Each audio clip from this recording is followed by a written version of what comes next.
кечиңиздер менен замандаштар. Биз кайрадан эле сүрөтчү байкебиздин галереясындагы саламатсызбы? Саламатчылык. Бүгүн дагы сүрөттөрүңүздөргө тема койсоңуз керек, э? Ооба. Бүгүнкү сүрөттөрүбүздүн темасы кыргыз эстрада ырчылары. Кыргыз эстрада ырчылары жөнүндө бүгүн сүрөттөрдү баяндап беребиз. Аны эмесе биринчи сүрөттү көрөбүз. Көрөбүз.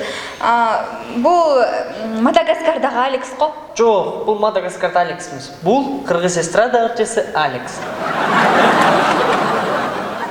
Бул чоң эле киши, мурутчан киши бешикте эмнеге жатат? Бул да макал менен айтылган кыргыз эстрада ырчысы бешиктеги баланын бекбор вих болорун ким билет. Ошол себептен бешикке мурутчан киши жатат. Дагы бир ырчы айым Кыргыз Республикасынын эмгек сиңирген артисткасы Динара Акулова. Бул дагы баягы Мадагаскардагы Мелман, э? Жок, бул жерден да жаңылышасыз. Бул сахнага жаңы чыгып келаткан ырчы айым. Бул болсо эмгек сиңирген ырчы айым. Бул Шрек менен Фиона го? Жок, бул Шрек менен Фиона эмес. Бул Кеңеш тобу.